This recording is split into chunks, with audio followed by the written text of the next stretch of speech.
નમસ્કાર, કેટીવ ન્યૂઝ ગુજરાતી સાથે હું છું ઉર્વિશા વેગડા. અમારા વિશેષ કાર્યક્રમ ભાગ્ય લાભમાં આપનું સ્વાગત છે. દર્શક મિત્રો, નીચે દર્શાવેલા નંબર પર આપ ફોન કરી આપણા કુંડળી પરથી આપણા ભવિષ્યની માહિતી મેળવી શકો છો.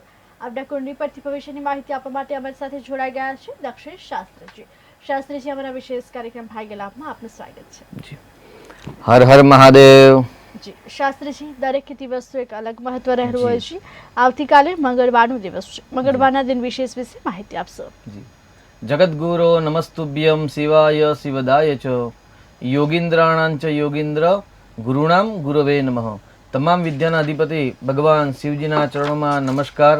આવતીકાલે મંગળવાર છે અને મંગળનું નામ જ મંગલ છે. એટલે એવું કહે અમંગલ્યમ નિહત્યાસુ સર્વદા યચ્છ મંગલમ.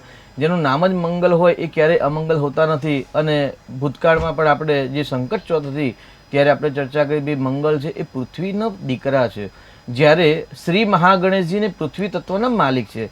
એટલે આવતીકાલે જે છે ને વિનાયક ચોથ છે.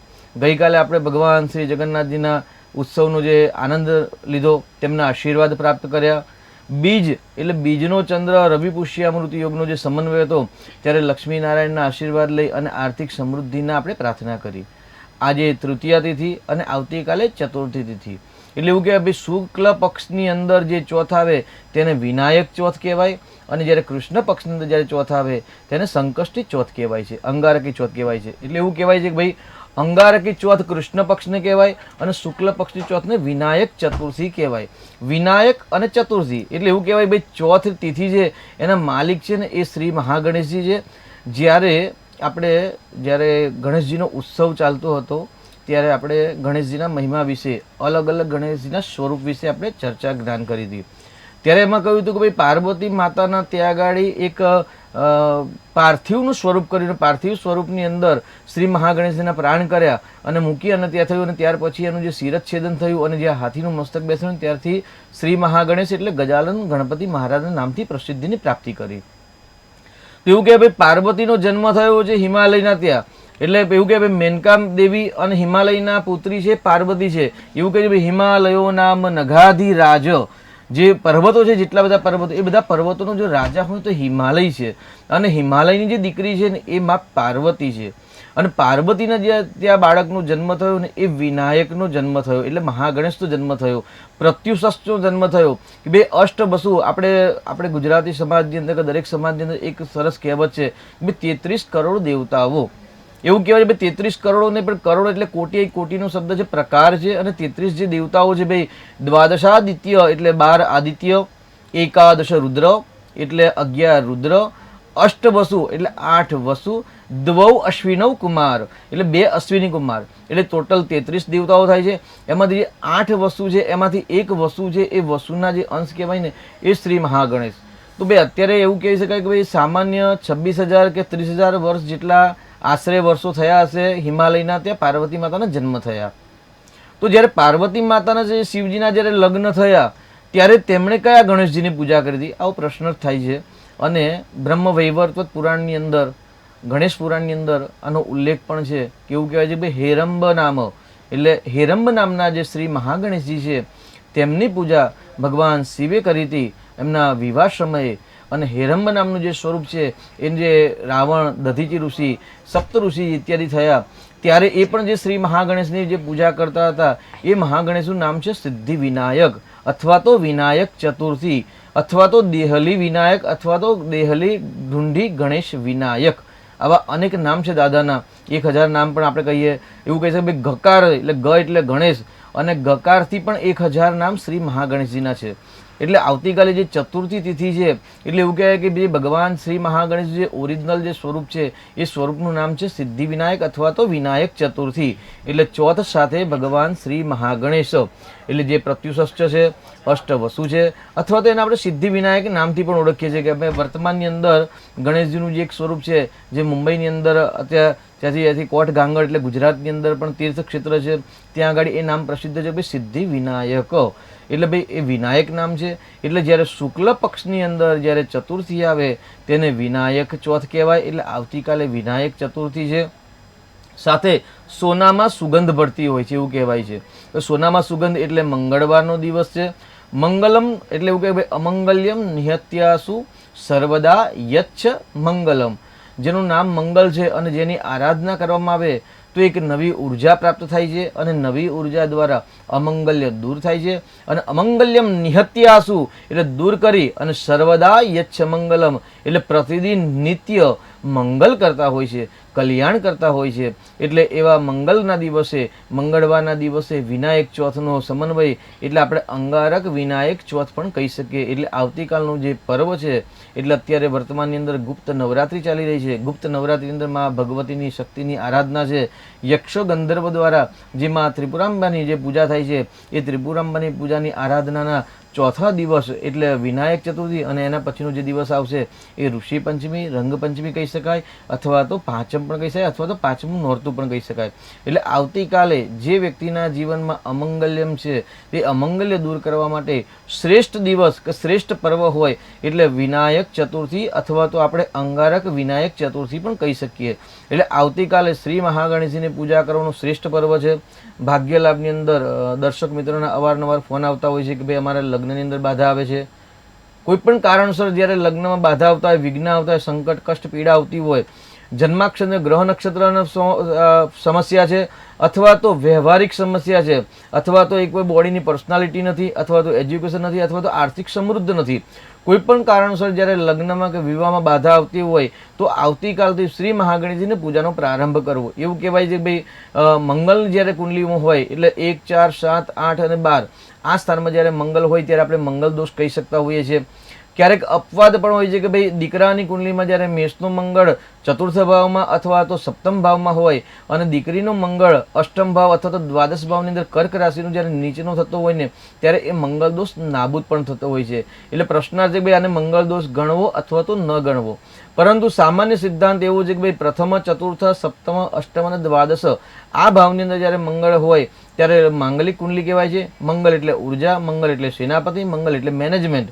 એટલે મંગળના સામે મંગળ જોવાનું એટલા માટે કહેવાય છે કે ભાઈ જેવા મંગળના ગુણધર્મ છે એવા સામેવાળા વ્યક્તિના એટલે પાત્રની અંદર જ્યારે ગુણધર્મ હોય અને એ બંનેની જ્યારે કુંડલી મેચિંગ થતી હોય ને ત્યારે એ લોકોનું દાંપત્ય જીવન સરસ મધુર જતું હોય છે. એકબીજાને સમજવાની શક્તિ હોય છે. કેમ કે એકની કુંડલીમાં મંગળ છે અને બીજાની કુંડલીમાં જ્યારે મંગળ નથી હોતો ત્યારે એ મંગળવાળા વ્યક્તિ જે ક્રોધિત છે, એગ્રેસિવ છે, એમનામાં એક મેનેજમેન્ટની શક્તિ છે, એક નવી ઉર્જા છે, સ્ફૂર્તિ છે અને એ બીજું પાત્ર એટલે સામેવાળું પાત્ર જ્યારે એમના સાથે જે વિવાહ થાય છે ત્યારે એ ઉર્જાની કમીવાળું પાત્ર હોય ને ત્યારે એ મેરેજ લાઈફની અંદર જે બેલેન્સિંગ હોવું જોઈએ એ બેલેન્સિંગ નથી થતું. એટલા માટે જે મંગળને પણ આગળ લગ્ન જીવન માટે બહુ જ મહત્વ આપવામાં આવે છે. એટલે અમંગલ્યમ નિહત્યાસુ કુજ કુપ્રભવોપિત્વમ. કુજ એટલે મંગળ અને મંગળનો જે અશુભ પ્રભાવ છે જીવનની અંદર એ અશુભ પ્રભાવ દૂર કરવા માટે આવતીકાલથી એવું કહેવાય મંગળ એટલે રક્તવર્ણ છે, રક્ત ચંદન છે, રક્ત પુષ્પૈ સુપૂજિતમ એવું કે લાલ કલરના પુષ્પ પણ છે. તો આવતીકાલથી જો ભગવાન શ્રી મહાગણેશજીની પૂજા રક્તગંધ એટલે લાલ કલરના ચંદન વડે અથવા તો કંકુ વડે, રક્ત પુષ્પૈ સુપૂજિતમ એટલે લાલ કલરના પુષ્પથી એટલે ગુલાબના પુષ્પ અથવા તો ભગવાન શ્રી મહાગણેશને જાસૂદના પુષ્પ બહુ જ પ્રિય છે એટલે લાલ કલરના જાસૂદના પુષ્પ. તેની સાથે રક્તાક્ષતૈ એટલું કે ભાઈ જે અક્ષત છે એટલે ખંડિત ન હોય ચોખા લેવા અને એ ચોખાને લાલ કલરના કરવા અને લાલ કલરના ચોખા કર્યા પછી એ રક્ત અક્ષતૈ એટલે ભગવાન શ્રી મહાગણેશની પૂજા કરવી એટલે લાલ કલરના ચોખા અર્પણ કરવા, અક્ષત અર્પણ કરવા, રક્ત પુષ્પ અર્પણ કરવું અને રક્ત પુષ્પ અર્પણ કર્યા પછી અહીં ગાડી એવું કહી શકાય કે ભાઈ રક્તવર્ણૈ સુપૂજિત લાલ કલરની જો પ્રતિમા હોય ભગવાન શ્રી મહાગણેશજી તો અતિ ઉત્તમ છે. જો ન હોય લાલ કલરની પ્રતિમા તો બીજું કોઈ પણ સ્વરૂપ જે આપને પસંદ હોય એ સ્વરૂપની પૂજા કરવાની. અને એ કહે ભાઈ ગણેશજીને એ ગાડી ગોળ પ્રિય છે. મંગળનું જો પદાર્થ હોય તો ઘી છે, મંગળનું જો અન્ન હોય દ્રવ્ય હોય તો તે ઘઉં છે અને મનનું જે અન્નનું જે મંગળનું જે પદાર્થ છે એ પદાર્થ હોય ને તો ઘી છે. એટલે ઘી, ગોળ અને ઘઉં એટલે શ્રી મહાગણેશજીને લાડુ અર્પણ કરી શકાય. તેની સાથે રેવડીની અંદર પણ શ્વેત તિલ હોય છે અને ગુડની હોય છે તો રેવડીનો પણ પ્રસાદ ધરાઈ શકાય. એટલે આવતીકાલે જે વિનાયક અંગારક વિનાયક ચતુર્થી છે એટલે જે પણ સ્ત્રી પુરુષના જે દીકરા દીકરીના લગ્નના બાધા આવી રહી છે, પ્રયત્ન કરવા છતાં સફળતા નથી મળતી, કુંડલી મેચમેકિંગ નથી થતી અને કોઈ પણ કારણસર જ્યારે વિવાહમાં બાધા આવતો હોય ત્યારે એવા દીકરા દીકરીઓ આવતીકાલથી લાલ કલરના ચોખા, લાલ કલરના પુષ્પ વડે ભગવાન શ્રી મહાગણેશજીની પૂજા કરવી અને એને પ્રાર્થના કરી કે અમારા વૈવાહિક જીવનની અંદર જે બાધા આવે છે, પીડા આવે છે, એ બધી દૂર થાય. આવો જો સંકલ્પ કરી અને જો ગણેશજીની પૂજાનો પ્રારંભ કરવામાં આવે તો ચોક્કસથી એવું કહે છે ભાઈ અમંગલ્યમ નિહત્યાસુ સર્વદા યચ્છ મંગલમ, નિત્ય તમારું મંગલ થશે.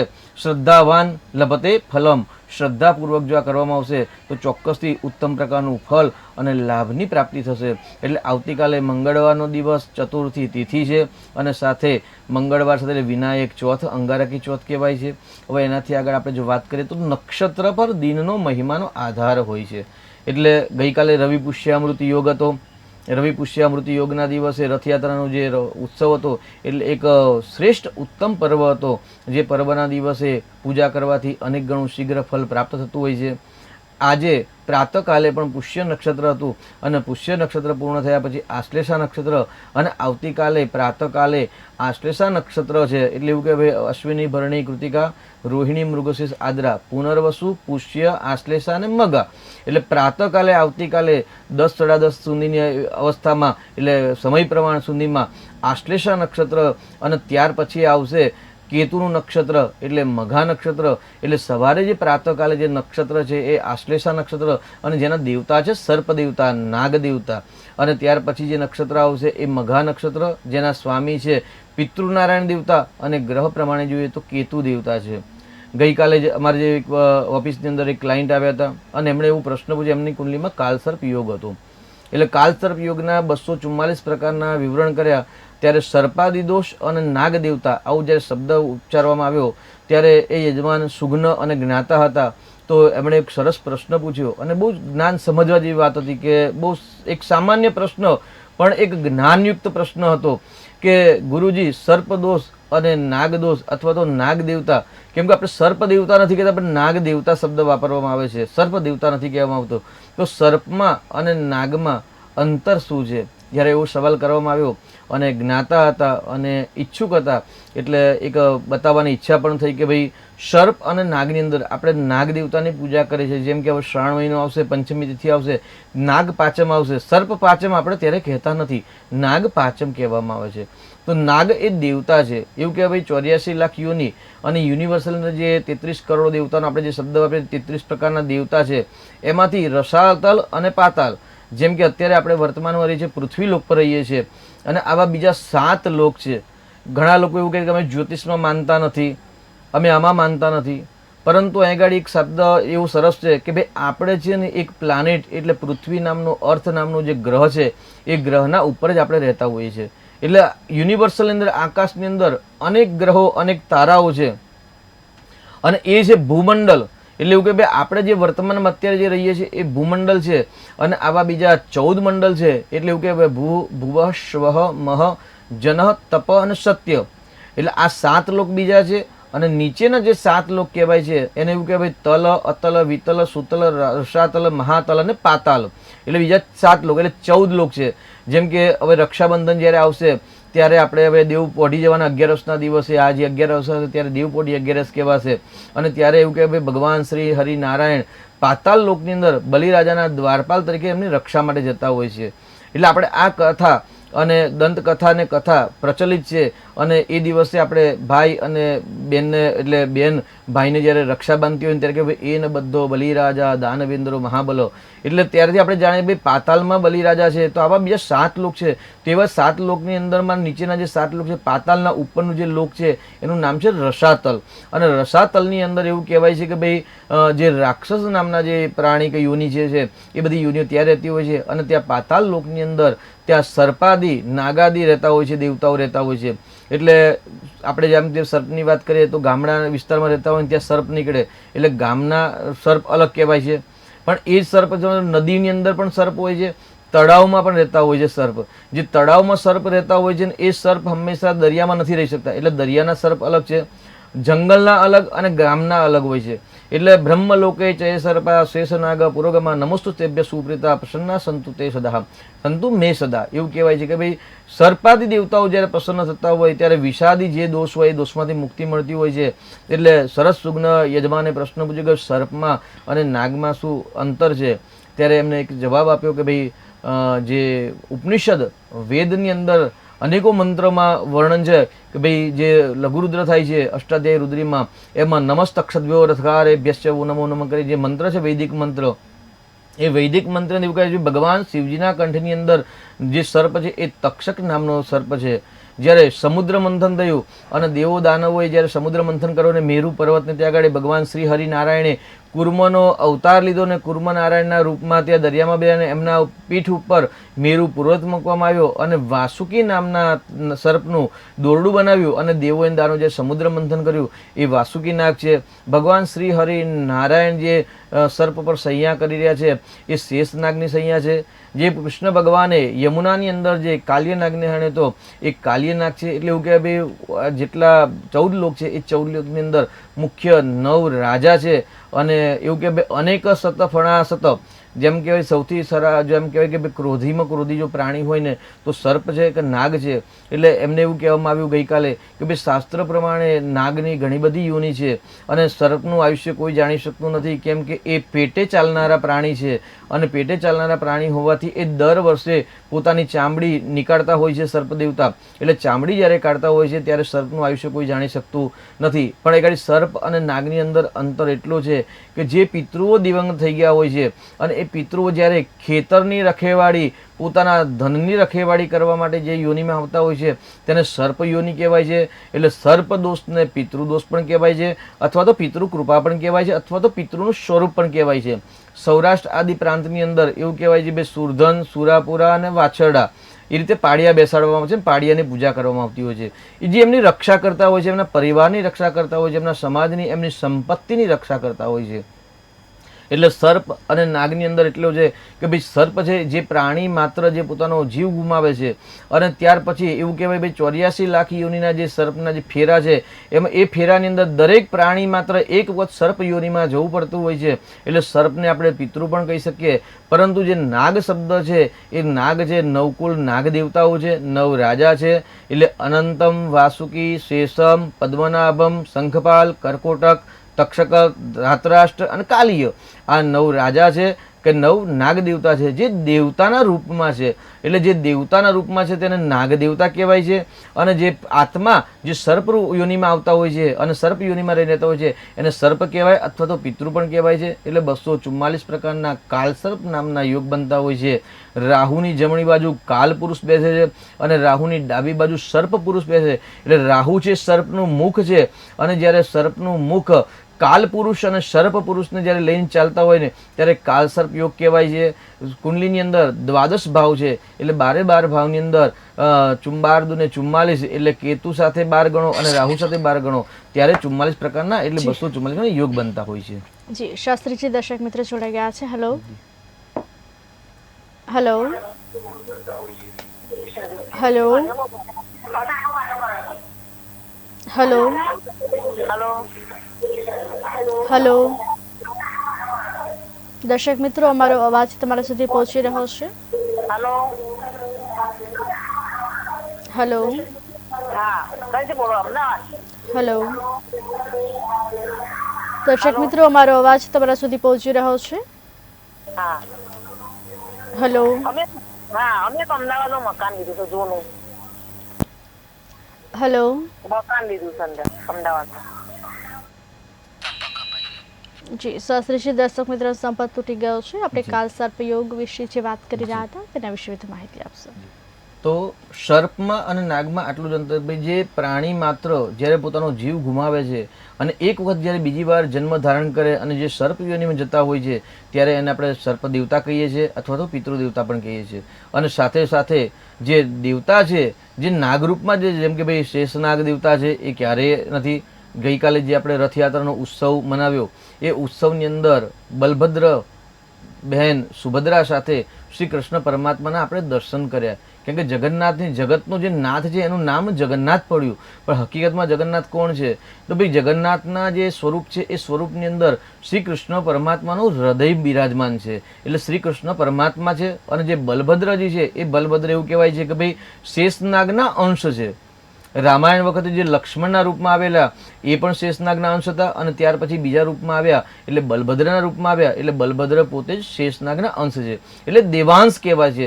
એટલે ગઈકાલે આપણે દેવાંશના દર્શન કર્યા એટલે 244 પ્રકારના કાલસર્પ યોગ થાય છે. એટલે આવતીકાલનો દિન મહિમા એટલે અત્યારે વર્તમાનમાં આશ્લેષા નક્ષત્ર ચાલે છે અને આવતીકાલે પણ આશ્લેષા નક્ષત્ર છે. એટલે આશ્લેષા નક્ષત્ર પ્રાતઃકાલે હોય એટલે જે વ્યક્તિની કુંડલીની અંદર રાહુ કેતુ દ્વારા, એટલે આપણે વાત કરી કે ભાઈ રાહુ છે ને સર્પનું મુખ છે અને જ્યારે સર્પ દેવતા છે એ જમણી બાજુ કાલ પુરુષ અને ડાબી બાજુ સર્પ પુરુષ, એટલે કાલ અને સર્પને જ્યારે લઈને ચાલતા હોય ત્યારે એને કાલસર્પ કહેવાય છે. જ્યારે કેતુની જો આપણે વ્યાખ્યા કરીએ, કારણ કે કેતુ છે ધર્મનો કારક છે, કેતુ છે અતૃપ્ત ગ્રહ છે. જે સ્થાનની અંદર કેતુ હોય છે એ સ્થાનના અધૂરા કર્મ વ્યક્તિ આ જન્મમાં પૂર્ણ કરવા માટે આવ્યા હોય એવું સામાન્ય ફલકથન કહી શકાય છે. એટલે હંમેશા કેતુ ગ્રહ અપૂર્ણ કહેવાય છે અને પૂર્ણ સંતોષ આપતા નથી. અને જ્યારે ત્યાગની ભાવના ઉત્પન્ન થાય ત્યારે જેને મોક્ષની પ્રાપ્તિ થતી હોય છે. એટલે કેતુ ગ્રહને ગાડી મોક્ષનો પણ કારક કહેવાય છે. એટલે કે હવે કેતુ છે એ સર્પની પૂંછડી છે, જ્યારે રાહુ છે એ સર્પનું મુખ છે. અને આ શાસ્ત્ર સંમત વાત છે. એટલે જે વ્યક્તિની કુંડલીની અંદર કાલસર્પ યોગ થાય છે, ઘણા બધા કે ભાઈ ચંદ્ર 12 હોય એટલે અર્ધ કાલસર્પ યોગ કહેવાય. ઘણા બધાને એવું કહેવું છે કે ભાઈ રાહુ અને કેતુની જ્યારે અંતરની અંદર બધા જ જ્યારે ગ્રહ આવી જાય તે કાલસર્પ યોગ થતા હોય છે. આજથી 30, 32, 35 કે 40 વર્ષની પહેલાની જો આપણે જો ચર્ચા કરીએ તો ત્યારના પંડિતો કાલસર્પ દોષને માનતા નહોતા. ભાઈ કાલસર્પ દોષ છે પણ એનું કોઈ વિધિ કરવાની આવશ્યકતા હોતી નથી. એટલે કાલસર્પ યોગનું એક નામ છે રાજયોગ છે. મારી જે પોતાની યુટ્યુબ ચેનલ છે શ્રી સરસ્વતી ઉપાસના, એની અંદર પણ કાલસર્પનો વિડીયો મૂકેલો છે. ભાઈ કાલસર્પ યોગ એક રાજયોગ છે. કાલસર્પ છે એ રાજયોગ છે, પરંતુ સંઘર્ષ વધુ મહેનત પછી જ એ સફળતા આપતા હોય છે. એટલે ભાઈ 40 વર્ષ સુધી બૃહસ્પતિનો સમય છે, 42 વર્ષની રાહુ અને 42 થી 48 રાહુ અને કેતુનો સમય કહેવાય છે. એટલે જે વ્યક્તિની કુંડલીની અંદર કાલસર્પ નામનું યોગનું સર્જન થતું હોય છે તેમની ઉન્નતિ હર હંમેશા 36 વર્ષ અથવા તો 40 વર્ષ અથવા 42 વર્ષ અથવા તો 48 વર્ષ પછી બનતી હોય છે. જો કાલસર્પ યોગ સાથે વિષયોગ, ચાંડાલ યોગ, અંગારક નામક, અગ્રહણ નામક અશુભ યોગ જો બનતા હોય તો એ યોગનું પરિણામ શીઘ્ર પ્રાપ્ત નથી થતું. પરંતુ જો કાલસર્પ યોગ સાથે શુભ ગ્રહનો જે સંબંધ બનતો હોય છે, પંચ મહાપુરુષમાંથી જો કોઈ મહાપુરુષ યોગ બનાવતો હોય, માલવ્ય આદિ યોગ બનતા હોય, અથવા તો કેન્દ્ર ત્રિકોણની અંદર શુભ ગ્રહ ઉચ્ચના બળવાન બનતા હોય અને કેન્દ્ર ત્રિકોણના માલિક કેન્દ્ર ત્રિકોણમાંથી જ્યારે બળવાન બનતા હોય ત્યારે આ કાલસર્પ યોગ છે એ શીઘ્ર ફળ આપે છે. અને એક વ્યક્તિને એવું કે ભાઈ સીડીના 9 પગથિયા છે તો પહેલા સ્ટેપમાંથી એક સીધા 9 સ્ટેપમાં તરત લઈ જતા હોય છે. એટલે કાલસર્પ યોગ એ રાજયોગ છે. અને કલયુગની અંદર ભૂતકાળમાં પણ આપણે ભાગ્યલાભમાં ચર્ચા આ વિશે બહુ જ કરેલી છે કે ભાઈ કલયુગની અંદર 4 દેવતા પ્રત્યક્ષ છે, કલૌ, ચંડી, વિનાયકો. એવું કે ભાઈ કલયુગની અંદર શ્રી મહાગણેશજી, એના સાથે માં આદ્યશક્તિ જગદંબા પરાંબા, રુદ્ર અવતાર મારુતિ એટલે હનુમાનજી મહારાજ અને નાગ દેવતા પૃથ્વીના દેવતા કહેવાય છે એ પ્રત્યક્ષ દેવતા છે. આ 4 દેવતા શીઘ્ર ફળ આપનાર હોય છે. જી શાસ્ત્રીજી, દર્શક મિત્ર જોડાઈ ગયા છે. Hello hello hello hello hello હા હલો દર્શક મિત્રો, અમારો અવાજ તમારા સુધી પહોંચી રહ્યો છે. હલો અવાજ આવે છે? હેલો હલો હેલો આવે છે અવાજ મારો? જી શાસ્ત્રીજી, દર્શક મિત્રો સુધી અવાજ નથી પહોંચી રહ્યો. આવતીકાલના દિન વિશે જે વાત કરી રહ્યા હતા તેના વિશે વધુ માહિતી આપશો. જી, એટલે કલૌ, ચંડી, વિનાયકો કલયુગની અંદર જો શીઘ્ર ફળ આપનાર દેવતા હોય ને તો નાગ દેવતા છે, રુદ્ર અવતાર મારુતિ દેવતા છે, કલૌ ચંડી એટલે માં ભગવતી જગદંબા છે અને શ્રી મહાગણેશ. આ 4 દેવતા છે એ શીઘ્ર ફળ આપનાર છે. શિવ શક્ત્યા યુક્તો ગઈકાલે રથયાત્રાના દિવસે બધી જ ચેનલની અંદર અલગ અલગ બ્રાહ્મણ દેવતા, જ્યોતિષાચાર્યો અને વ્યાકરણ આચાર્યોએ વાક્ય રચના કરી હતી અને ભગવાનના ગુણગાન ગાયા હતા. અને બધા જ ભક્તોને કાલે ભગવાનના વિશે ગુણગાન અને જે અમૃતપાન રસપાન કરાયું એમાંથી એક મીડિયાની અંદર એક સારા વ્યાકરણ આચાર્ય આવ્યા હતા. અને વ્યાકરણ આચાર્યએ જ્યારે ભગવાનને જ્યારે બીમાર કેમ પડે છે એવું જ્યારે પ્રશ્ન પૂછવામાં આવ્યો હતો ત્યારે એમણે બહુ સરસ ઉત્તર આપ્યો હતો. શાસ્ત્રીજી, દર્શક મિત્ર જોડાઈ ગયા છે. Hello hello hello hello hello હા અવાજ આવે છે મારો? દર્શક મિત્રો, અમારો અવાજ તમારા સુધી પહોંચી રહ્યો છે. હેલો હા બોલો. હેલો હલો હેલો હલો જી શાસ્ત્રીજી, દર્શક મિત્રનો અવાજ નથી પહોંચી રહ્યો. આવતીકાલના દિન વિશે માહિતી આપશો. જી, તો ગઈકાલે જે એક દર્શક મિત્રના એટલે ભાગ્ય લાભ અને સાથે સાથે જે ટીવી મનોરંજનની અંદર જે ભક્તો એમ એક વ્યાકરણ આચાર્ય આવ્યા હતા અને વ્યાકરણ આચાર્યએ સરસ જગન્નાથજી ભગવાન વિશે એક કહાની કહી હતી અને શાસ્ત્ર સંમત વ્યાકરણ સાથે શંકરાચાર્યની સ્તુતિ હતી. એમણે કહ્યું શિવ શક્ત્યા યુક્તો, એવું કહ્યું ભાઈ શિવ છે ને એ શક્તિ વગર અધૂરા છે. ભગવાન શિવાંશ કે ભાઈ શંકરમ શંકરાચાર્ય કેશવમ બાદરાયણ, એટલે એવું કે ભાઈ ભગવાન જે છે નારાયણના જે અંશ છે, કૃષ્ણ પરમાત્માના જે અંશ છે એ બાદરાયણ એટલે વ્યાસજી હતા અને ભગવાન રુદ્ર અવતાર શિવજીના જે અંશ હતા ને એ શંકરાચાર્ય હતા. એટલે શંકરાચાર્યના રૂપમાં ભગવાન મહાદેવજીએ જન્મ લીધો અને વ્યાસજીના રૂપની અંદર ભગવાન નારાયણે જન્મ લીધો. એટલે વ્યાસસ્ય વચનમ દ્વય, એવું કહેવાય છે ભાઈ વ્યાસે 18 પુરાણની રચના કરી છે. અત્યારે આપણે જે શાસ્ત્રોની વાત કરી રહ્યા છે, વેદ પુરાણ ઉપનિષદની ચર્ચા કરી રહ્યા છે, એટલે વર્તમાનની અંદર જી શાસ્ત્રીજી દર્શક મિત્ર જોડાઈ ગયા છે. હેલો હેલો હેલો જી શાસ્ત્રીજી સંપર્ક તૂટી ગયો છે. આવતીકાલના દિન વિશેષ વિશે આપણે જે વાત કરી રહ્યા હતા તેના વિશે વધુ માહિતી આપશે. તો એવું કહેવાય છે કે ભાઈ ભગવાન શિવના અંશ છે એ શંકરાચાર્ય અને ભગવાન નારાયણના જે અંશ છે એ વ્યાસજી. એટલે વ્યાસજી 18 પુરાણની રચના કરી. વ્યાસજી આપના મુખથી જ્યારે 18 પુરાણની વાત કરતા હતા અને શ્રી મહાગણેશજી લખાણ કરી રહ્યા હતા. શાસ્ત્રીજી દર્શક મિત્ર જોડાઈ ગયા છે. હેલો હેલો, જી જન્મ તારીખ જણાવશો? જન્મ તારીખ મારી 26/5/66. આપ જી આપનો ટીવી નો અવાજ બંધ કરજો, માટે આપ જે કહો અમે શાંતિથી સાંભળી શકીએ. હા જી. એમ તો શું શાસ્ત્રીજીને હેલો. શાંતિ તો મારા ત્યાં આવું છે ઓફિસ પર. હેલો હેલો, જી આપનો પ્રશ્ન ફરી એકવાર જણાવશો? હું એમ કઉ છું મારે જરા જે અંદર લખેલું તો મારા નાગ દેવતા ના મને આવે છે થોડું આટલે સામે લખેલું તો શાંતિ જી. બુધ ગુરુ ના જાપ લખ્યા છે મારા જન્માષ્ટમીમાં. જી જી જી બેન જી આપનો જન્મનો સમય જણાવશો? સમય તો મારો 4:25 સવારે. સવારે 4:25 છે અને હા, જન્મ અને સ્થળ કાલે મંગળવાર બીજું અંદર સંકટ યોગ લખેલું છે. બરાબર છે. અમદાવાદમાં જન્મ છે આપનો? મારે સવારે 26/5/66 સવારે 4:25. 12મા સ્થાનમાં શુક્ર અને શનિ, બરાબર છે ને? આશ્લેષા નક્ષત્રમાં જન્મ થયેલ છે આપને. જી. તો જે બાળકનો જન્મ આશ્લેષા નક્ષત્રમાં થાય એટલે આશ્લેષા નક્ષત્રના માલિક છે નાગદેવતા, સર્પદેવતા અને સાથે ગ્રહ દેવતામાં જો વાત કરીએ તો બુધ ગ્રહ દેવતા છે. એટલે બુધ ગ્રહની પૂજા અને આશ્લેષા એટલે સર્પની પૂજા કરવી જોઈએ, જે કરવાથી જે અનિષ્ટ જન્મ સમય જે અનિષ્ટ હોય છે એ અનિષ્ટ બધું શાંત થતું હોય છે. જી શાસ્ત્રીજી આપણે આવતીકાલના દિન વિશેષ વિશે વાત કરી રહ્યા હતા, તેના વિશે વધુ માહિતી આપશો? એટલે જે ગઈકાલે રથયાત્રાના ઉત્સવની અંદર ભગવાનની જે ગુણગાન ગાતા હતા એમાંથી શંકરાચાર્યની એક સ્તુતિ અને વ્યાસજીની જે એક સ્તુતિ હતી. એટલે ભાઈ વ્યાસે તો જેવું કહ્યું ભાઈ ભગવાન વ્યાસજીએ એમના મુખ કમળથી 18 પુરાણ કર્યા અને શ્રી મહાગણેશે જ્યારે લખ્યા અને ત્યારબાદ છેલ્લે એક જ શ્લોક લખાયો વ્યાસજીએ કે ભાઈ પરોપકારાય પુણ્યાનામ પાપાનામ પરપીડનમ વ્યાસસ્ય વચનમ દ્વયમ. હું વ્યાસ પોતે ભગવાન નારાયણનો અંશ હોવા છતાં પણ કહું છું કે ભાઈ મારા 2 જ શ્રેષ્ઠ વચન છે. એટલે 18 પુરાણ અને ઉપનિષદનો જો એક સારાંશ છે તો સારાંશ એવું છે કે પરોપકારાય પુણ્યાય, કોઈકનું તમે જ્યારે ઉપકાર એટલે કોઈકના સત્કર્મ કરશો, કોઈકની સેવાકીય કાર્ય કરશો ત્યારે તમને પુણ્યની પ્રાપ્તિ થશે. જ્યારે તમે કોઈ જીવાત્માને દુઃખ આપશો ને ત્યારે પાપની ઉત્પત્તિ થશે અને પાપ દ્વારા દુઃખ અને પુણ્ય દ્વારા સુખની પ્રાપ્તિ થશે. અને આ જ રીતે શંકરાચાર્ય સૂત્રમ ભાષ્ય સ્કૃતો વંદે, સૂત્ર અને ભાષ્ય અને રચના કરી. એટલે ભગવાન શંકરાચાર્યએ ભાષ્યની રચના કરી અને વ્યાસજીએ સૂત્રની રચના કરી. અને ભાષ્યની અંદર જ્યારે ભગવાન શંકરાચાર્ય સ્વયં જ્યારે આનંદ લહેરી, શિવ લહેરી, સૌંદર્ય લહેરી આદિ લહેરીઓ દ્વારા જ્યારે ભગવાન શિવજીની સ્તુતિ વંદના કરતા હતા અને એટલી બધી સ્તુતિ વંદના કરી અને એટલી આપણા અત્યારે વર્તમાનના ગ્રંથોની અંદર પણ જે પણ આપણે ભગવાનની જે ગુણગાન ગાઈ રહ્યા છે, જે સ્તોત્ર સ્તુતિ વંદના કરીએ છીએ, બધા તમામ શંકરાચાર્ય રચેલા હતા. પણ જ્યારે અવસ્થા થઈ અને અવસ્થા પ્રમાણે જ્યારે શંકરાચાર્ય જ્યારે બીમાર પડ્યા ત્યારે ખાટલાની અંદરથી ઊભા નહોતા થઈ શકતા અને જ્યારે સેવકને કહ્યું કે મને જલપાન કરો ત્યારે સેવક કહ્યું કે આપ સ્વયં લઈ લો મહારાજ. ત્યારે શંકરાચાર્યએ કહ્યું કે હું સ્વયં લઈ શકતો નથી કારણ કે મારું શરીર કામ કરતું નથી.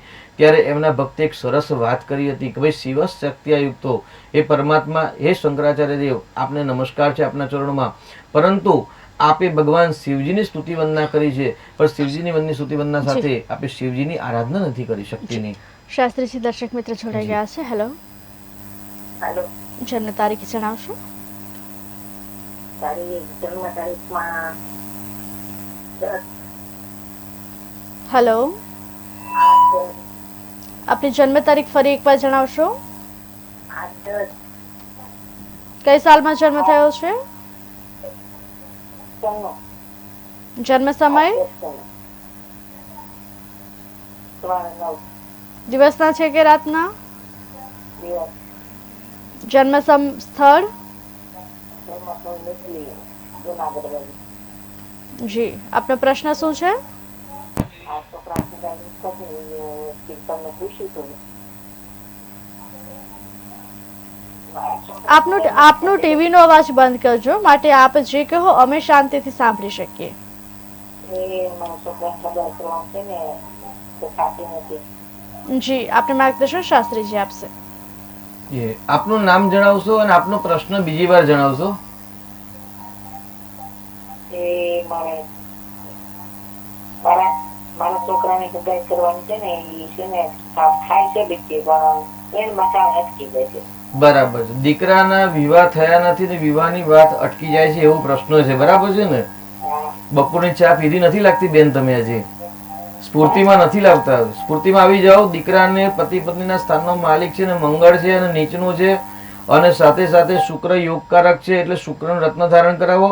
અને સૂર્ય રાહુનું જે ગ્રહણ યોગ દ્વાદશ ભાવની અંદર થયેલું છે, પહેલા પણ કદાચ આપણે કુંડલીની ચર્ચા કરી છે, કુંડલી આવેલી છે, તો એ ગાડી જે દ્વાદશ ભાવની અંદર જે ગ્રહણ યોગ થાય છે એ ગ્રહણ યોગનું નિરાકરણ કરાવશો. અને પતિ પત્નીના સ્થાનનો માલિક મંગળ નીચનો છે, તો મંગળનું દાન આવતીકાલે વિનાયક ચોથ છે તો મંગળનું દાન કરાવશો, ગણેશજીની પૂજા કરાવશો, ભગવાનના આશીર્વાદ મળશે તો શીઘ્ર સફળતા મળશે. જી, શાસ્ત્રીજી આવતીકાલના દિન વિશેષ વિશે આપણે જે વાત કરી રહ્યા હતા તેના વિશે વધુ માહિતી આપશો.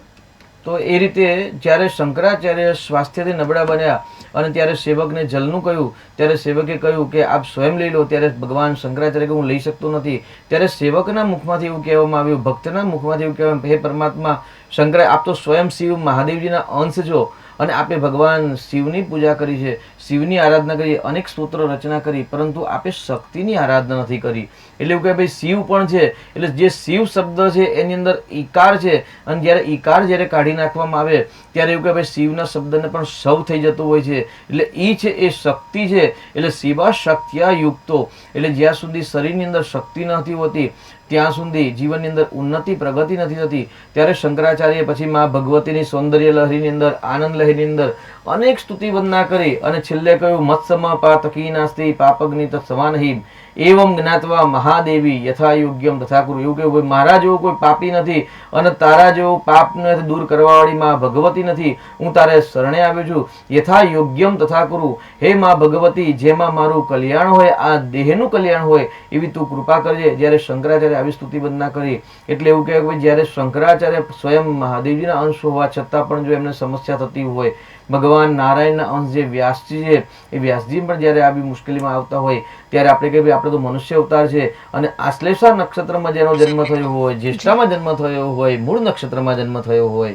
જી, શાસ્ત્રીજી દર્શક મિત્ર જોડાઈ ગયા છે. હેલો, હેલો, જન્મ તારીખ જણાવશો? 25/97. જન્મ સમય? જન્મ સમય 4 દિવસનો જન્મ સમય છે કે રાતનો? દિવસનો. જન્મ સ્થળ? નડિયાદ. પ્રશ્ન શું છે આપનો? પ્રશ્ન એ છે કે બેબીના નોકરીનું ક્યાંનું રહેશે અને ક્યારે? જી, આપને પ્રશ્ન ફરી એકવાર જણાવશો? મેરેજ બાબતે પ્રશ્ન છે. જી, આપને માર્ગદર્શન શાસ્ત્રીજી આપશે. જી જી. શું નામ દીકરીનું નામ શું છે? પ્રિયંકા. પ્રિયંકાબેન. શું કરે છે અત્યારે પ્રિયંકાબેન? અત્યારે કંપની જોબ કરે છે. બરાબર છે, બરાબર છે. પ્રશ્ન છે આપણે દીકરીનો પ્રશ્ન છે ભાઈ, લગ્નનો પ્રશ્ન છે કે લગ્ન ક્યારે થશે, બરાબર છે. અહીં જો 25 તારીખ છે એટલે 25 એટલે 5 ને 2 7, 7ના આંકડાને હંમેશા નેગેટિવ ચંદ્ર અથવા તો નેપચ્યુન પણ કહેવામાં આવતા હોય છે એ ગાડી. અને પ્રિયંકા નામ છે એટલે કન્યા રાશિ છે અને એ ગાડી કન્યા રાશિ સાચી રાશિ છે, પરંતુ એ ગાડી રાશિ અને ચંદ્ર એટલે ચંદ્રનો માલિક કર્ક રાશિનો માલિક ચંદ્ર છે એ રાહુ સાથે છે, મંગળ સાથે છે અને સાથે પતિ પત્નીના સ્થાનમાં ગુરુ ગ્રહ છે. એટલે ગુરુ ગ્રહના જે નીચનો જે ગુરુ ગ્રહ છે અને કર્ક લગ્ન છે એટલે લગ્નમાં વિલંબ થવાની સંભાવના વધારે છે. સાથે પતિ પત્નીના સ્થાનનો જે માલિક છે એ પણ શનિ છે. એટલે એવું કહેવાય કે શનિ હંમેશા લગ્નમાં વિલંબ કરાવે. તો ખરાબ યોગ જે છે કેતુ શનિનો શ્રાપિત દોષ છે, ચંદ્ર રાહુનું જે ગ્રહણ યોગ છે, આ અશુભ યોગનું નિરાકરણ કરાવશો અને ગુરુવારનું વ્રત કરાવશો તો શીઘ્ર દીકરીના વિવાહ બનશે. અને એક વખત કુંડલીનો ડિટેલમાં અભ્યાસ પણ કરાવજો કે ભાઈ કયા કારણે લગ્નમાં વિલંબ થાય છે. જી શાસ્ત્રીજી, અને એક દર્શક મિત્ર જી. જોડાઈ ગયા છે. હેલો હેલો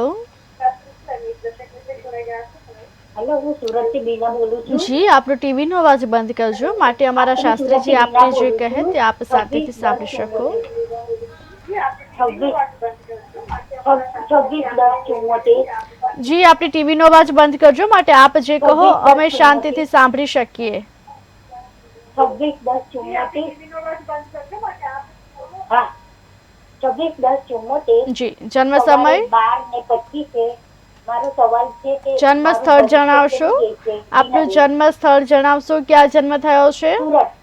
જી, હવે આપનો પ્રશ્ન જણાવશો. મારું ભવિષ્ય કેવું રહેશે? જી, આપને માર્ગદર્શન શાસ્ત્રીજી આપશે. બીનાબેન, આપને ભવિષ્યનો ભાગ્યનો કારક ગ્રહ છે ને એ સૂર્ય ગ્રહ છે અને સૂર્ય લાભ સ્થાનમાં નીચનો છે. એટલે એવું કહેવાય કે જ્યારે લાભ સ્થાનનો ભાગ્ય સ્થાનનો માલિક અથવા તો પાંચમા સ્થાનનો માલિક જ્યારે દૂષિત હોય ને ત્યારે વ્યક્તિનું ભાગ્ય અપડાઉન થતું હોય છે, નબળું પણ બનતું હોય છે. એટલે આગળ તમારી ભાગ્ય સ્થાનનો માલિક સૂર્ય છે એ નીચનો લાભ સ્થાનમાં છે અને પંચમ સ્થાનનો માલિક છે એ મંગળ છે. એ મંગળ પણ સૂર્યના નજીક હોવાથી અંગારક નામક યોગ બને અને અસ્તનો થાય છે. એટલે બુધ, શુક્ર, મંગળ ને હર્ષલ જે અસ્ત થવાથી એટલે ભાગ્ય થોડુંક નબળું બને છે. એટલે સૂર્ય અને મંગળની અનુષ્ઠાન પૂજા જપ તપ દાન કરાવવાની આવશ્યકતા છે. જી શાસ્ત્રીજી, અને એક દર્શક મિત્ર જોડાઈ ગયા છે. હેલો જી. હાલો, જી, જન્મ તારીખ જણાવશો. 4/4/71.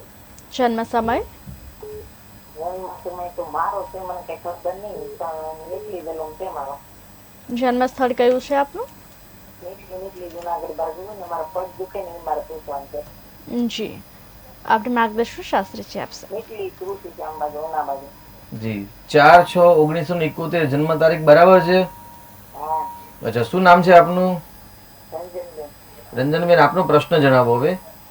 પગ દુખે ને મારા એ પૂછવું છે. જી, અહીંયા ગાડી આપને જન્મનો ટાઈમ ખ્યાલ ન હોવાથી જી જન્મનો ટાઈમ ખ્યાલ ન હોવાથી આપણે ચંદ્ર કુંડલી પ્રમાણે વાત કરીએ તો ચંદ્ર કુંડલી પ્રમાણે આપની કુંડલીમાં મંગળ ઉચ્ચનો છે પરંતુ રાહુ સાથે છે. એટલે રાહુ મંગળનો અંગારક નામનો યોગ છે. તો આવતીકાલે જે વિનાયક અંગારકી ચોથ છે તો એની પૂજા કરાવવાની જરૂર છે. કોઈ બ્રાહ્મણ દેવતાનો સંપર્ક કરીને પૂજા કરાવશો, ન કરી શકો તો મંગળ અને રાહુનું આવતીકાલે દાન કરશો અને શ્રી મહાગણેશની ભક્તિ કરશો, બાપાના આશીર્વાદ મળશે તો બધું સરસ થશે. જી શાસ્ત્રીજી, આવતીકાલના દિન વિશેષ આપણે જે વાત કરી રહ્યા હતા તેના વિશે અમારા દર્શક મિત્રોને વધુ માહિતી આપશો. તો આ રીતે શંકરાચાર્ય પણ માં ભગવતીની આરાધના કરી અને જ્યારે આશ્લેષા નક્ષત્ર બાળકનો જન્મ હોય. જી શાસ્ત્રીજી, દર્શક મિત્ર જોડાઈ ગયા છે. હેલો હેલો હેલો, જી, આપણી જન્મ તારીખ જણાવશો. હેલો હેલો જી, આપની જન્મ તારીખ જણાવશો. હાલો હાલો, મારો પ્રશ્ન છે જી, 26/3/86. જન્મ સમય, 1 વાગે બપોરના કે રાતના, દિવસના, જન્મ સ્થળ. જેતલસર. જી, પ્રશ્ન શું છે આપનો. બપોરના. પ્રશ્ન શું છે આપનો. એનો મગજ બહુ તેજ છે. જી, મા બાપ કઈ જ નથી કરતો ને એનો મગજ. આપણું ટીવી નો અવાજ બંધ કરજો, માટે આપ જે કહો અમે શાંતિથી સાંભળી શકીએ ને આપને સાચું માર્ગદર્શન મળી શકે. હાલો, એનો મગજ જી, જણાવો આપનો પ્રશ્ન.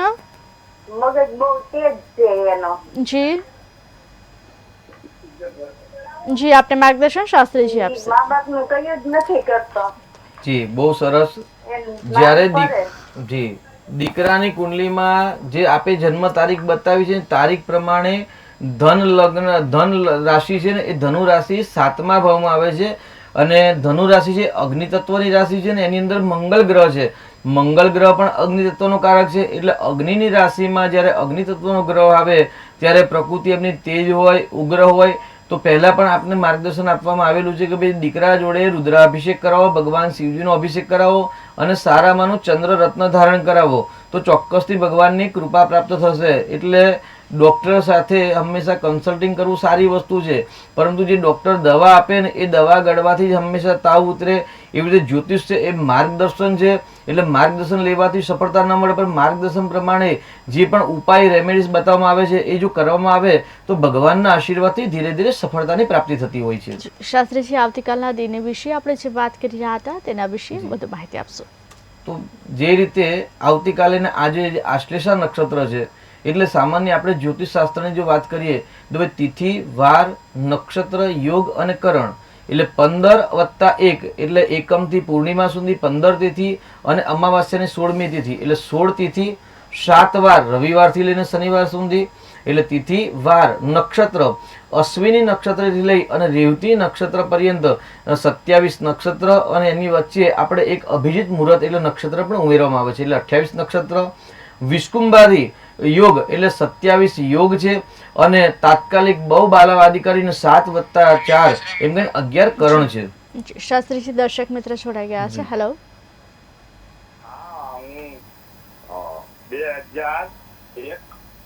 જન્મ તારીખ જણાવશો? જન્મનો મહિનો જણાવશો?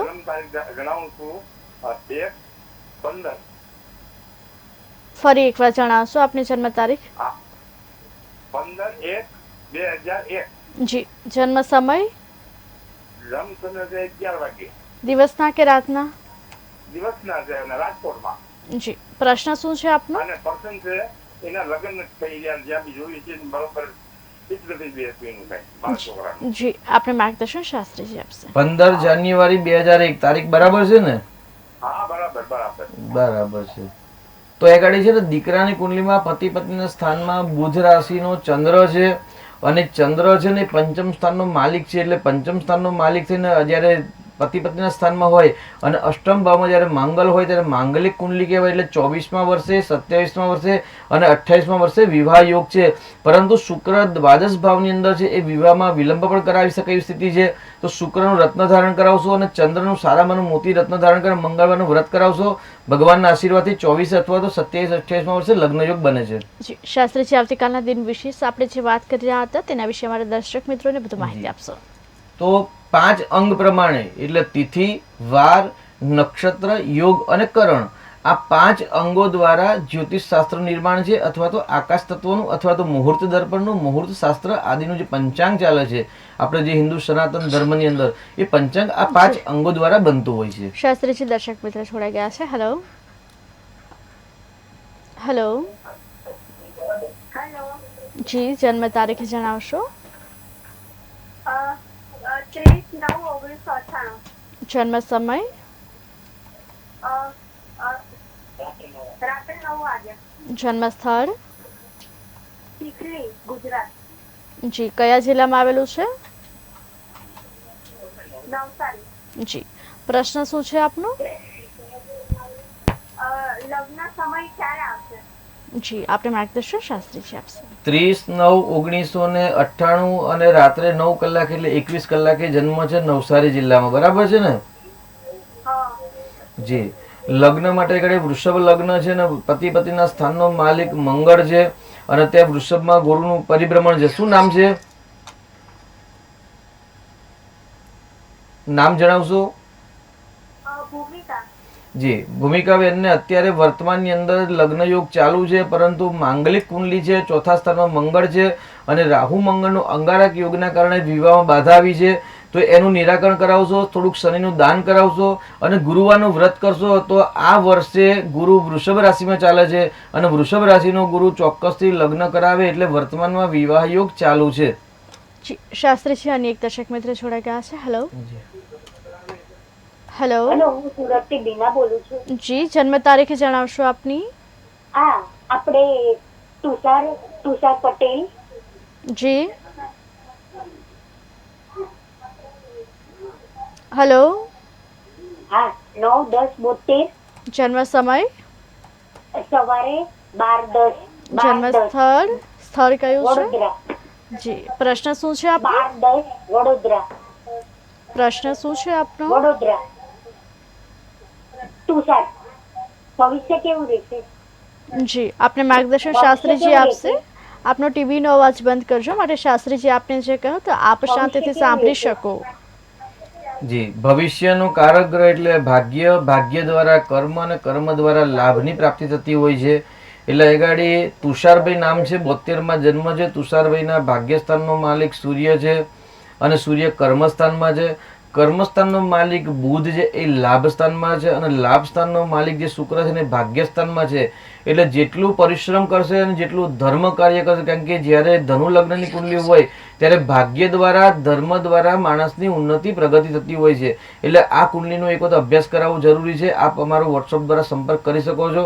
અને કે રાહુ ગુરુનો જે ચાંડાલ યોગ છે, એ ચાંડાલ યોગ ક્યારે અશુભ ફળ આપશે અને શુભ ફળ આપશે તેનું માર્ગદર્શન મેળવવું જરૂરી છે. જી, શાસ્ત્રીજી અને એક દર્શક મિત્ર જોડાઈ ગયા છે. હેલો, જન્મ તારીખ જણાવશો?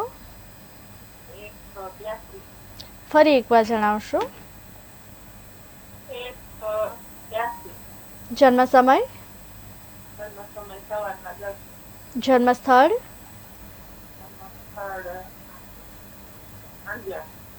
પ્રશ્ન શું છે આપનો?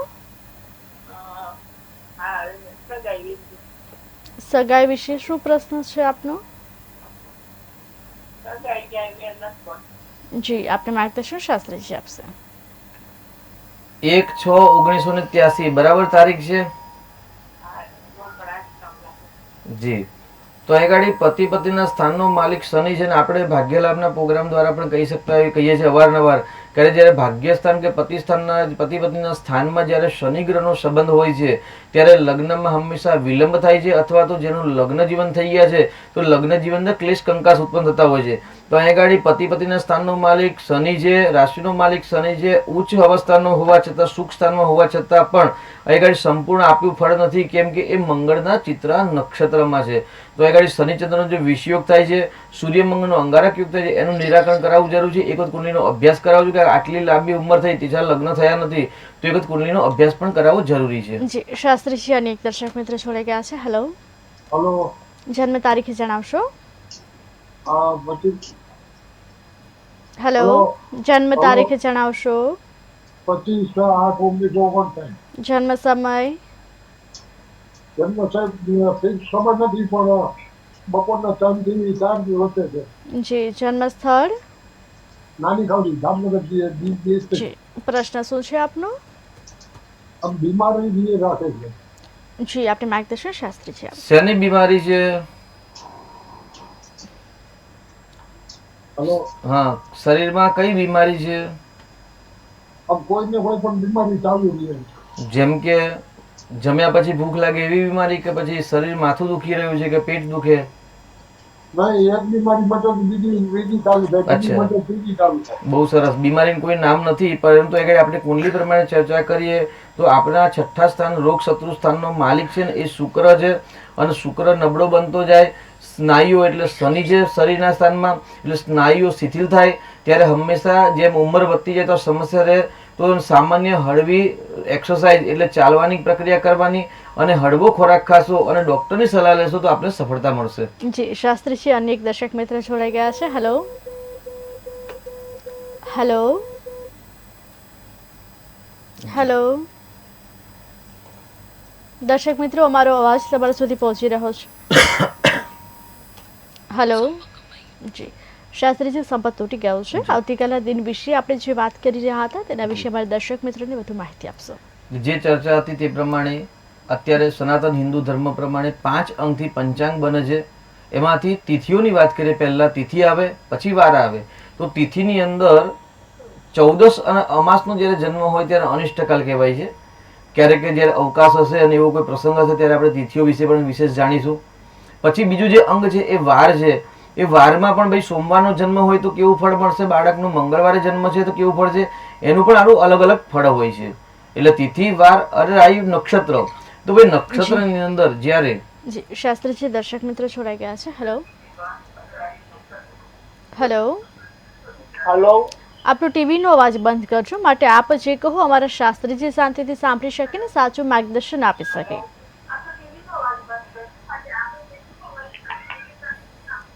Hello hello. જી, જન્મ તારીખ જણાવશો? જન્મ તારીખ 23/5/88. જન્મ સમય, 12:10. જન્મ સ્થળ, એટલે અમારે એ પૂછવું છે, લગ્ન યોગ ચાલે છે આ બાબાને, એ પૂછવાનું જન્મ છે. સ્થળ જણાવશો આપનું? અમદાવાદ. જી, હવે પ્રશ્ન જણાવશો? એના બાબાનો લગ્ન યોગ ચાલે છે એ પૂછવાનું હતું અમારે. જી, આપને માર્ગદર્શન શાસ્ત્રીજી આપશે. આપનો ટીવીનો અવાજ બંધ કરજો, માટે શાસ્ત્રીજી આપને જે કહો તે આપ શાંતિથી સાંભળી શકો. પતિ પત્નીના સ્થાનમાં અંગારક નામક યોગ બની રહેલો છે અને વૃષભનો ગુરુ અને શુક્ર છે એ શુક્ર હંમેશા લગ્ન યોગ કરાવે. એટલે અત્યારે ગુરુ ગ્રહ છે એ અનુકૂળ નથી, પરંતુ મિથુન રાશિમાં જ્યારે ગુરુ ગ્રહ આવશે, શુક્ર પ્રતિ ગુરુ ગ્રહ, ત્યારે વિવાહ યોગ બનશે. એટલે વર્તમાનમાં દીકરાને વિવાહ યોગ ચાલુ નથી. જી શાસ્ત્રીજી, અને એક દર્શક મિત્ર જોડાઈ ગયા છે. હેલો, જન્મ તારીખે જણાવશો? કઈ સાલમાં જન્મ થયો છે? જી જી, જન્મ સમય, જન્મ સ્થળ, જી પ્રશ્ન શું છે આપનો?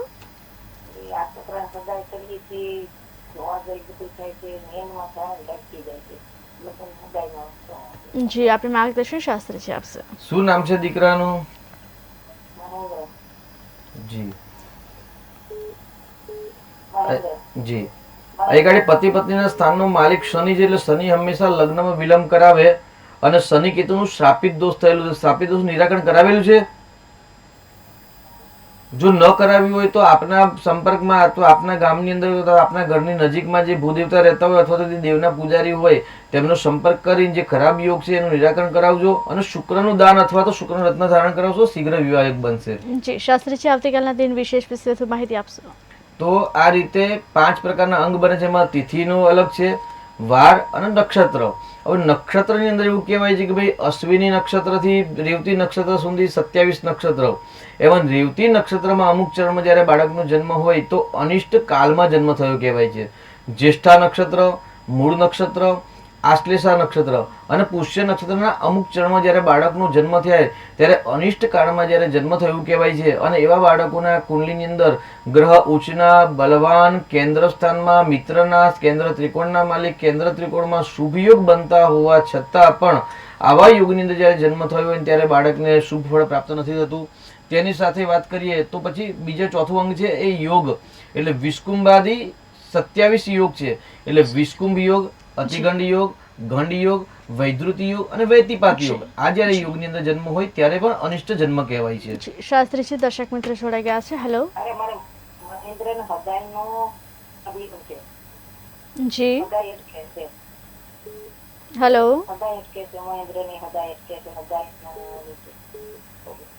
હેલો,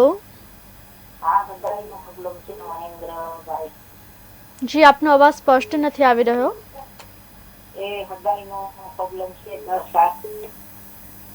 જી, જન્મ તારીખ જણાવશો? 10/7/1993. જન્મ સમય, 10/10/8/1993. જન્મ સમય જણાવશો? કેટલા વાગ્યે જન્મ થયો છે? દિવસનો થયો છે કે રાતનો થયો છે? જન્મ સ્થળ, કયા જિલ્લામાં આવેલું છે? જી, પ્રશ્ન શું છે આપનો? જી, આપણે માર્ગદર્શન શાસ્ત્રીજી આપશે. જી જી, મહેન્દ્રભાઈને સગાઈ અટકે છે. હવે જ આપણે વાત થઈ, આ બીજી વાર આપનું કોલ આવ્યો. અમને આપણે એવું કહ્યું ભાઈ શનિ અને કેતુનો જે અશુભ યોગ છે એ વિવાહ અટકાવે છે, લગ્નમાં બાધા આપે છે. એવું કે ભાઈ શરીરની અંદર જો પુષ્કળ તાપ આવ્યો હોય તો આપણે મેટાસ્ટીન અથવા તો ડોલો લેતા હોઈએ છીએ, ત્યારે જ આપણે તાવ ઉતરતો હોય છે. જ્યારે માથું દુખતું હોય, નાક બંધ હોય ત્યારે આપણે વિક્સ કરતા હોય છે. એવી રીતે આગળ ભાઈ જન્માક્ષરે જ્યારે અશુભ ગ્રહ યોગ થતા હોય અને જ્યારે અશુભ યોગ હોય તો એ યોગનું નિરાકરણ કરવું જોઈએ, એ રત્ન ધારણ કરવા જોઈએ અથવા તો એનું દાન કરવું જોઈએ. તો મહેન્દ્રભાઈની કુંડલીમાં શનિ કેતુનો જે શ્રાપિત દોષ બન્યો છે એ લગ્નમાં વિલંબ કરાવે છે, વિવાહમાં બાધા આપે છે. તો એ બાધાનું નિરાકરણ કરાવશો, એક વખત કુંડલીનો ડિટેલમાં અભ્યાસ કરાવશો અને ગુરુજી તમને કે એ પ્રમાણે એનો ઉપાય કરશો તો બાપા અને ભગવાન શિવજીના આશીર્વાદથી સફળતા મળશે. જી શાસ્ત્રીજી, આવતીકાલના દિન વિશેષ વિશે આપણે જે વાત કરી રહ્યા હતા તેના વિશે અમારા દર્શક મિત્રોને વધુ માહિતી આપશે. જી, તો આ પ્રમાણે જે ચોથું અંગ છે પંચાંગનું, એ પંચાંગના ચોથા અંગની અંદર યોગો કહેવાય છે. એમાં વૈધૃતિ યોગ, વ્યતિપાત યોગ, વિષકુંભ યોગ, અતિગંડ યોગ, ગંડ યોગ અને વ્યતિપાતમાં જ્યારે બાળકનો જન્મ થતો હોય ત્યારે અનિષ્ટ યોગ કહેવાય છે. અને ત્યાર પછી કરણ એટલે બવ, બાલવ ઇત્યાદિ 7 અને બીજા 4 તાત્કાલિક કરણ એટલે ટોટલ 11 કરણ છે. 11 કરણમાંથી જ્યારે ચતુષ્પાદ નામસ્થ અને નાગ કરણમાં જ્યારે બાળકનો જન્મ થાય ત્યારે અનિષ્ટ કાળમાં જન્મ થયો એવું કહેવાય છે. શાસ્ત્રીજી, દર્શક મિત્ર જોડાઈ ગયા છે. હેલો. હા હેલો. જી, જન્મ તારીખ જણાવશો? 11/6/1956. જન્મ સમય? જન્મ સમય સવારે 6 વાગે. જન્મ સ્થળ? અમદાવાદ. જી, પ્રશ્ન શું છે આપનો? પ્રશ્ન મકાન યોગ ક્યારે છે? જી, આપને માર્ગદર્શન શાસ્ત્રીજી આપશે. આપનું નામ જણાવશો ભાઈ? આપનું નામ અને આપનું જી પંકજભાઈ. પંકજભાઈ. અને પ્રશ્ન શું હતો પંકજભાઈ આપનું? પ્રશ્ન મારો મકાન યોગ ક્યારે છે? મકાન યોગ. અચ્છા, આજ સુધી મકાન થયું નથી આપને ક્યારે? ના ના. બહુ સરસ કહેવાય, કારણ કે 1956 માં આપનો જન્મ તારીખ બરાબર છે ને સાહેબ? હા 1956. હા 1956 બરાબર છે ને. બીજું એક મકાન, આપનું જો મકાન થયું નથી તો આ પ્રશ્ન ગંભીર પ્રશ્ન કહેવાય. કેમ કે આટલી ઉંમર છતાં આપ એક મકાન ન કરી શક્યા એનો મતલબ કે આપની કુંડલીમાં જે વૃષભ લગ્નમાં મકાનના સ્થાનનો માલિક સૂર્ય છે એ લગ્નમાં છે અને લગ્ને જે શુક્ર છે એ શુક્ર પોતાનાથી બીજા સ્થાનમાં ચંદ્ર અને શુક્રની યુતિ છે. એટલે મકાન થયું હોવું છતાં પણ મકાન થયું નથી તો એક વખત કુંડલીનો અભ્યાસ કરાવવો જરૂરી છે અને વધારે ડિટેલમાં કુંડલીનો અભ્યાસ કરીને માર્ગદર્શન કોઈ ઉપાય કરશો તો સફળતા મળશે. જી શાસ્ત્રીજી, અનેક દર્શક મિત્ર જોડાઈ ગયા છે. હેલો. હેલો. હેલો. જી શાસ્ત્રીજી, સંપર્ક તૂટી ગયો છે. આવતીકાલના દિન વિશેષ વિશે આપણે જે વાત કરી રહ્યા હતા, અનિષ્ટ યોગની જે વાત કરી રહ્યા હતા તેના વિશે પણ વાત કરીશું, પરંતુ અનેક દર્શક મિત્ર જોડાઈ ગયા છે. હેલો. હેલો. જન્મ તારીખ જણાવશો? 19/12/98. જન્મ સમય? જન્મ સમય રાત્રે 11 વાગે. જન્મ સ્થળ? સ્થળ માળિયા. જી, પ્રશ્ન શું છે આપનો? લગ્નના યોગ ક્યારે? જી, આપણે માર્ગદર્શન શાસ્ત્રીજી આપશે. કોની કુંડલી છે, શું નામ છે બાળકનું?